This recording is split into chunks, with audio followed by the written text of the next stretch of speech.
Hello and welcome to episode 157 of the Daily Sales Message, where every single day I share a piece of simple and actionable advice. It's designed to help you feel more confident and sell more stuff too.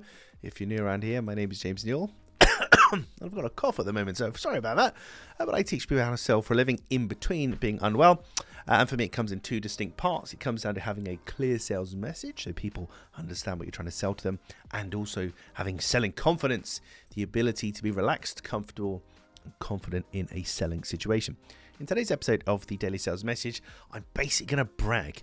I lecture at UCL on the stuff that I do, and I'm extremely proud to say that I have a university that pays me to come in, and a notable university at that pays me to come in and lecture students, and I've had this arrangement for a good few years now, and I help their students in something called the Hatchery to sell and communicate their offer and differentiate and handle objections and all this kind of stuff, and I enjoy it.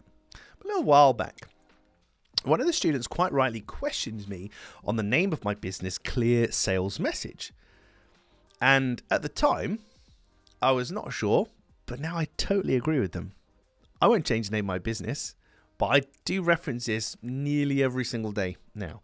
I reference the fact I lecture at UCL nearly every day because I'm proud of it, but I also reference this. A lot of the stuff in Clear Sales Message comes down to pointing out the obvious. This is the problem that we solve. These are the people that we work with. This is how much we charge. This is when we're open. This is where we're based. This is how to buy from us, etc., etc.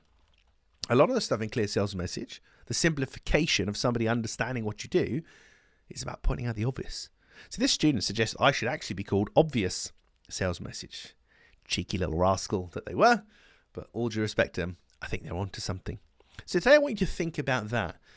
What's not obvious in your business? What's obvious to you in your business as a seller, but maybe not obvious to your buyers? Do you talk about the problems you solve, the people you work with, geographical location that you work to, delivery lead times, SLA, service level agreements, on emails and phone calls and deliveries and fixes? Do you talk about your warranties and all this kind of stuff? The basic machinations, the basic information, not even sales information necessarily, is it? But just the basic things. Your buyer needs to make a decision.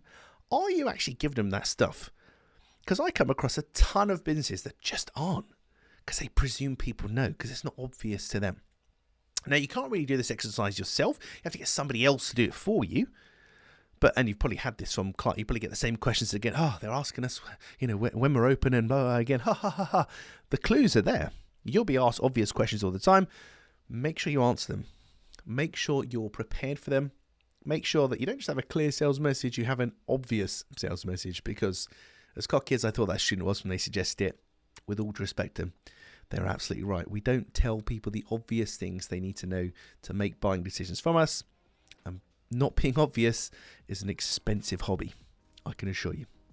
Right, that's it for this episode of the Daily Sales Message. Tomorrow, I'm going to talk to you about my non-negotiable. The one thing that I've learned over the years, that if I don't do this thing, the chance of me selling to somebody dramatically decreased. Dramatically. I have sold to people, I haven't done this thing, but it massively hinders me if I don't do it. I know I'm a tease. You'll have to join me tomorrow to find that out. In the meantime, while you're waiting for the next episode to drop, head on over to sellingconfidencescore.com. That's sellingconfidencescore.com.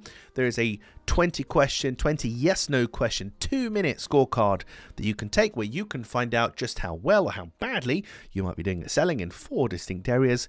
But more importantly, you'll get a free action plan, some hints and tips across those 4 areas to improve what you're doing, completely free, no obligation. It's a bit like this podcast here, simple, actionable stuff that will help you feel more confident and help you to sell more too. So head on over to sellingconfidencescore.com to check that out. And that's it. I'll see you tomorrow for another exciting edition of the Daily Sales Message.